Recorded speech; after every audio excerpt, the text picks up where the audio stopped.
నమస్తే BCN news కి స్వాగతం. నా పేరు నీలిమ. ముందుగా ముఖ్యాంశాలు. ఇకపై స్కూల్ విద్యార్థులకు సన్న బియ్యంతో మధ్యాహ్న భోజనం. పౌర సరఫరాల శాఖ మంత్రి నాదెండ్ల మనోహర్ కీలక ప్రకటన.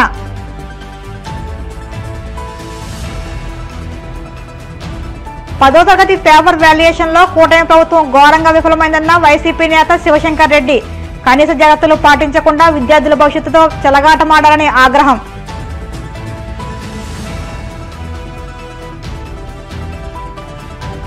పామాయిల్ దిగుమతి సుంకం తగ్గింపుపై రైతులు ధర్నా. ఆయిల్ ఫామ్ రైతులకు గిట్టుబాటు ధర కల్పించాలని డిమాండ్.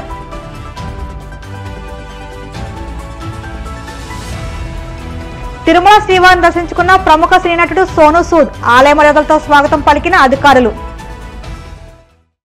రాష్ట్రంలో ప్రభుత్వ పాఠశాలలు, సంక్షేమ హాస్టల్లో విద్యార్థులకు సన్నబియ్యంతో మధ్యాహ్న భోజనం అందించేందుకు ముహూర్తం ఖరారైంది. ఈ మేరకు రాష్ట్ర పౌర సరఫరాల శాఖ మంత్రి నాదెండ్ల మనోహర్ కీలక ప్రకటన చేశారు. డొక్కా సీతమ్మ మధ్యాహ్న భోజనం పథకం పేరుతో పాఠశాలల్లో మధ్యాహ్న భోజనం అందిస్తున్నారు. అయితే మధ్యాహ్న భోజనానికి సన్నబియ్యం సరఫరా చేయాలని ఆంధ్రప్రదేశ్ ప్రభుత్వం నిర్ణయం తీసుకున్న సంగతి తెలిసిందే. అవనిగడ్డ అసెంబ్లీ నియోజకవర్గం ఘంటసాల మండలం కొడాలి వ్యవసాయ మార్కెట్ యార్డ్ పాలక మండలి ప్రమాణ స్వీకార కార్యక్రమంలో నాదెండ్ల మనోహర్ మాట్లాడుతూ విద్యార్థులకు మరింత నాణ్యతతో కూడిన భోజనం అందించాలని, సన్న బియ్యంతో మధ్యాహ్న భోజనం పెట్టాలని ప్రభుత్వం నిర్ణయించని తెలిపారు. జూన్ 12 నుంచి 41,000 ప్రభుత్వ పాఠశాలలు, 4,000 సంక్షేమ హాస్టల్ విద్యార్థులకు మధ్యాహ్న భోజన పథకానికి ఆంధ్రప్రదేశ్ ప్రభుత్వం సన్న బియ్యాన్ని సరఫరా చేయనుందని తెలిపారు. బుద్ధప్రసాద్ గారి దగ్గర ఎంతో నేర్చుకోవాలి. ఎంతో ఓపికగా రాజకీయాల్లో ఎన్ని ఇబ్బందులు ఉన్నా కూడా ప్రాంతం కోసం, సమాజం కోసం, భాష కోసం, మన రాష్ట్రం కోసం ఆయన ప్రస్థానం ఒకే ఆలోచనతో ప్రజలకి మనం అంకిత భావంతో నిజాయితీగా పనిచేయాలనే భావన ఆయనలో నాటుపోయిన విషయం అందరూ కూడా చూశారు. దివిసీమలో వారి తండ్రి గారు గతంలో చేసిన కార్యక్రమాలు ఈ రోజుకి కూడా ఆ కుటుంబ నేపథ్యంలో వాళ్ళు ప్రతి గ్రామంలో పెంచుకున్న అభిమానం, ఇంటింటికి ఉన్న పరిచయాలు, వీటన్నిటిని నిలుపుకోవడం రాజకీయాలతో సామాన్యమైన విషయం కాదు. అయినా కానీ ఒక పట్టుదలతోటి మనందరం కూడా ఈరోజు రైతాంగానికి మనం ఏం చేయగలుగుతాం. ఘంటసాల, అదేవిధంగా ఈ ప్రాంతంలో రైతాంగం గతంలో మీరు పడిన కష్టాలు మర్చిపోలేని విషయం. ఇప్పుడే ఆయన గుర్తు చేశారు. అకాల వర్షాల వలన ఆ రోజు రోడ్లపైన ధాన్యం పోసుకొని కళ్ళాల దగ్గర అవకాశం లేక ఆ రాసుల దగ్గర పాపం రైతులు ఎదురు చూస్తున్న పరిస్థితుల్లో మేము ఆ రోజంతా కూడా పర్యటించాం. రైతుల్లో ఒక ధైర్యం నింపడానికి కోసం, నిజాయితీగా మేము చేసే కార్యక్రమాన్ని మీకు వివరించడానికి కోసం. అయితే ఆ సందర్భంలో కూడా గతంలో పనిచేసిన విధంగా వ్యవసాయ శాఖ కానీ, మార్కెటింగ్ శాఖ కానీ, స్థానిక ఉన్న అధికార యంత్రాంగం కానీ ప్రజల్లోకి సమాచారాన్ని అందించలేకపోయారు. గౌరవ ముఖ్యమంత్రి గారు చంద్రబాబు నాయుడు గారు, అదేవిధంగా ఉప ముఖ్యమంత్రి గారు పవన్ కళ్యాణ్ గారు గతంలో ప్రతిపక్షంలో ఉన్నప్పుడు రైతులు పడిన కష్టాలు చూసి ఎంత దుర్మార్గంగా రైతులు పండించిన ధాన్యాన్ని వాళ్ళకు అనుకూలంగా ఉన్న మిల్లుల కోసం 70 కిలోమీటర్లు, 60 కిలోమీటర్లు, కొన్ని సందర్భాల్లో జిల్లాలు దాటి కూడా వేరే మిల్లులకి అమ్మే విధంగా రైతులపైన ఆ రోజున ఒత్తిడి చేశారు. రైతుల ఖాతాలో ఎప్పుడు డబ్బులు వేసేవాళ్ళు కాదు. 6 నెలలు అయిపోయింది, 9 నెలలు అయిపోయింది, ఎన్ని నెలలైనా కూడా రైతుల ఖాతాలో డబ్బులు జమ చేయలేదు. కూటమి ప్రభుత్వం ఏర్పడినాక మేమే ఆశ్చర్యపోయాం. గతంలో ధాన్యం కొనుగోలు చేసిన డబ్బులు 1,674 కోట్ల రూపాయలు రైతులకి ఎగ్గొట్టేసి వైసీపీ ప్రభుత్వం వాళ్ళ దారిలో వెళ్ళిపోయారు. ఒక పట్టుదలతోటి అన్నిటికన్నా ముందుగా మేము చేసిన కార్యక్రమం రైతులకి బకాయిలు మనం చెల్లించాలి, ఎంత కష్టమైనా సరే అని ముందడుగు వేశాం. కానీ రాష్ట్రంలో అటువంటి ఆర్థిక పరిస్థితి లేదు. దాదాపు 10 లక్షల కోట్ల రూపాయలు అప్పులు చేశారు. 2-3 లక్షల రూపాయలు ఇంకా కాంట్రాక్టర్లకి, ఇతర సంస్థలకి మనం బకాయిలుగా ఉన్న పనులు చేయించుకున్నందుకు. ఆ పరిస్థితిలో డబ్బుల కోసం ఇబ్బంది పడుతున్నప్పుడు కూడా నిజంగా ఆ రోజు గౌరవ ముఖ్యమంత్రి గారు చంద్రబాబు నాయుడు గారు, పవన్ కళ్యాణ్ గారు నిలబడి ఈ కార్యక్రమం చేయాల్సిందే అని మనం ముందడుగేసినప్పుడు నెల రోజుల్లోనే రైతాంగానికి 1,674 కోట్ల రూపాయలు ఆ రోజు మన కూటమి ప్రభుత్వం ఆ రోజు అందించింది. ధాన్యం కొనుగోలు విషయంలో కూడా ఖరీఫ్లోనూ, రబీలోనూ ఎప్పుడు లేని విధంగా సుమారు 48 లక్షల మెట్రిక్ టన్నులు మనం ధాన్యం కొనుగోలు చేసాం.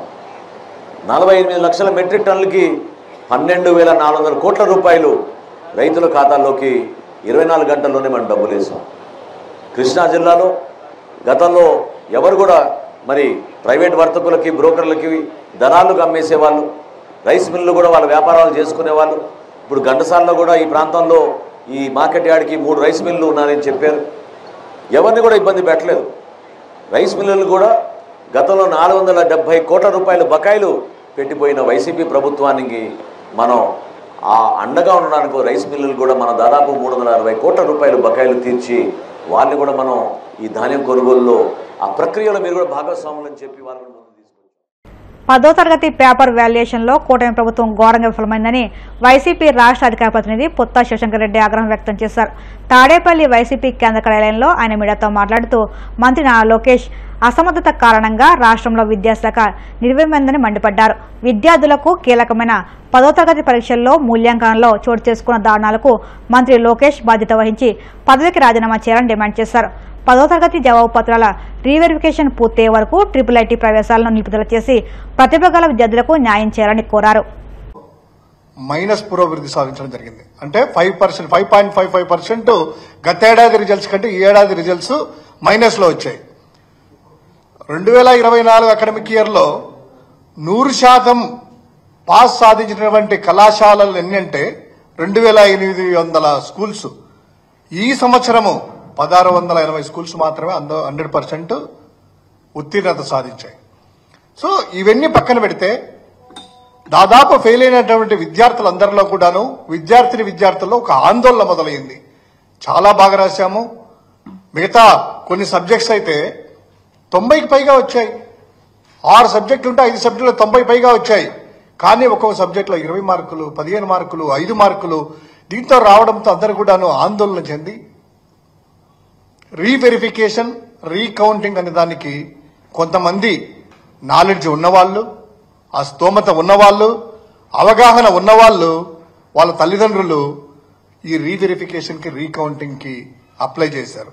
అందులో 66,363 దరఖాస్తులు రాగా వాటిలో 11,000 పేపర్లలో ఫలితాలు మారిపోయినాయి.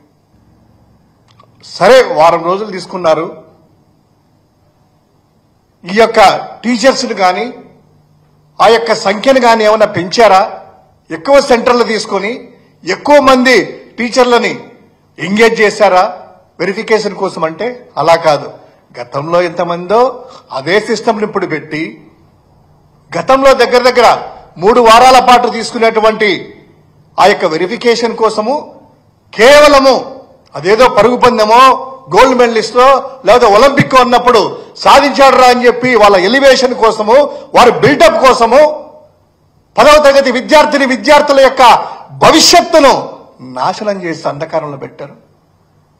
ఈరోజు ఎవరు బాధ్యులు? అధికారులా లేదా పేపర్ కరెక్షన్ చేసినటువంటి టీచర్లా లేదా విద్యాశాఖ మంత్రా, పూర్తి ప్రభుత్వమా, లేక ముఖ్యమంత్రి చంద్రబాబు నాయుడా? ఖచ్చితంగా దీనికి సంబంధించినటువంటిది విద్యాశాఖ మంత్రి బాధ్యత తీసుకోవాలి. ముఖ్యమంత్రి కూడా తన కుమారుడు విద్యాశాఖ మంత్రి అయిన తన కేబినెట్ లో పనిచేస్తున్నటువంటి ఈ యొక్క లోకేష్ ని బాధ్యత వహించి తక్షణమే ఈ యొక్క విద్యార్థులకి వాళ్ళ తల్లిదండ్రులకి క్షమాపణలు చెప్పి పొరపాట్లు జరిగాయి, మా రికార్డుల కోసము, మా యొక్క బిల్డప్ కోసము, మా ఎలివేషన్ కోసము మీ యొక్క భవిష్యత్తును ఆటలాడామనేటువంటి చెప్పి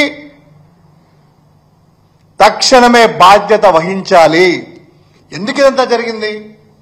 తనేమో విద్యాశాఖ మంత్రి, విద్యాశాఖ మీద ఫోకస్ చేస్తే కదా రెడ్ బుక్ రాజ్యాంగం తీసుకోవడము, రెడ్ బుక్ రాజ్యాంగాన్ని అమలు చేయడము, వైఎస్ఆర్ కాంగ్రెస్ పార్టీ వాళ్ళ మీద అక్రమ కేసులు పెట్టడము, వారిని లాఠీలతో కొట్టడము, సోషల్ మీడియాలో మామూలుగా యాక్టివ్గా ఉంటే చాలు ఏదో ఒక తప్పుడు కేసులు పెట్టడము, రెడ్ బుక్ రాజ్యాంగంతో అదిరిస్తూ బెదిరిస్తూ ఉంటే సకల శాఖ మంత్రిగా ఆయన, మిగతా ఇండస్ట్రీ మంత్రి కూడా సంబంధం లేదు. ఇండస్ట్రీకి వెళ్ళి ఇండస్ట్రీ ఆయనే ఓపెన్ చేస్తాడు. ఇండస్ట్రీ మంత్రి ఒకరు ఉంటారు. మిగతా అన్ని శాఖల్లో కూడా ఏలు పెట్టి విద్యాశాఖలో అట్టర్ ఫెయిల్ అయినటువంటి ఈ వ్యక్తిని ముఖ్యమంత్రికి తనకు తానుగా డిస్మిస్ చేయడమో లేకపోతే తనకు బాధ్యత వహించి ఇమ్మీడియట్ గా రాజీనామా చేయడమో ఖచ్చితంగా జరగాలి. కేంద్ర ప్రభుత్వం పామాయిల్ దిగుమతి సుంకం 20% నుండి 10%కు తగ్గించడాన్ని వ్యతిరేకిస్తూ ఆంధ్రప్రదేశ్ రైతు సంఘం ఆధ్వర్యంలో ద్వారకా తిరుమల మండలం ఎం నాగులపల్లిలో ఆయిల్ ఫామ్ గెల్ల కాటా వద్ద రైతుల ధర్నా నిర్వహించారు. ఆయిల్ ఫామ్ గెల్లకు గిట్టుబాటు ధర కల్పించాలని ఫ్యాక్టరీ యాజమాన్యాలు గెల్ల ఏరివేత ఆపాలంటూ నినాదాలు చేశారు. ఈ సందర్భంగా ఆంధ్రప్రదేశ్ రైతు సంఘం రాష్ట్ర సహాయ కార్యదర్శి కె శ్రీనివాస్ మాట్లాడుతూ ఆయిల్ ఫామ్ సాగులో దేశంలో ఆంధ్రప్రదేశ్ మొదటి స్థానంలో ఉందన్నారు. ముడి పామోలిన్పై దిగుమతి సుంకం భారీగా తగ్గించడం వలన ఆయిల్ ఫామ్ గెల్ల ధర భారీగా తగ్గి రైతులు తీవ్రంగా నష్టపోతారని ఆందోళన వ్యక్తం చేశారు. ఆయిల్ ఫామ్ రైతులకు గిట్టుబాటు ధర కల్పించి ఆదుకోవాలని డిమాండ్ చేశారు. ఈరోజు పామాయిల్ రైతులందరూ కూడా ద్వారకా తిరుమల మండలం ఎం నాగులపల్లిలో ఆందోళన చేయడం జరుగుతూ ఉన్నది. ప్రధానంగా కేంద్ర మోడీ ప్రభుత్వం పామాయిల్ దిగుమతి సుంకం ఏదైతే ఉందో 20% నుంచి 10% తగ్గించిన పరిస్థితి ఉన్నది. అయితే ఈ దిగుమతి సుంకం తగ్గించేయడం వల్ల దేశీయంగా పామాయిల్ గెలల ధర కూడా భారీగా పడిపోయే పరిస్థితి ప్రమాదం ఉన్నది. ఇప్పటికీ ఇవాళ 20,000 రూపాయల వరకు వాళ్ళకి టన్ను ఆయిల్ ఫామ్ గెలలకి ధర వస్తూ ఉన్నది. ఆ ధర కాస్త 15,000, 16,000 రూపాయలు పడిపోయే పరిస్థితి ఉన్నది. ఇవాళ టన్ను పామాయిల్ గెల ఉత్పత్తి కావాలంటే ఇవాళ సిఏసిపి ఏదైతే కేంద్ర ధరల నిర్ణాయక సంఘం ఉన్నదో దాని చెప్పిన లెక్కల ప్రకారమే టన్ను ఆయిల్ ఫామ్ గెలలకి 22,000 రూపాయలు ఖర్చు అవుతా ఉన్నది. మరి ఇప్పుడు వాళ్ళ రైతుకి 20,000 రూపాయల ధర వస్తూ ఉన్నది. ఇప్పటికే రైతు 2,000 పైగా రైతు నష్టపోతూ ఉన్నాడు. మరి ఈ ధర కాస్త మరింత పడిపోయే విధంగా దిగుమతి సుంకాన్ని తగ్గించేయడం వల్ల ఇవాళ పామాయిల్ రైతులు తీవ్రంగా నష్టపోయే పరిస్థితి ఉన్నది. ఇవాళ ఈ సంవత్సరం చూస్తే 13,000 రూపాయల నుంచి 20,000 రూపాయల వరకు ధర పెరిగింది. కాస్త ధర వస్తుందని చెప్పేసి రైతు సంతోషిస్తూ ఉన్నాడు. కానీ ఆ ధర కూడా మరి కొద్ది రోజుల్లో పడిపోయే ప్రమాదం కూడా ఉన్నది.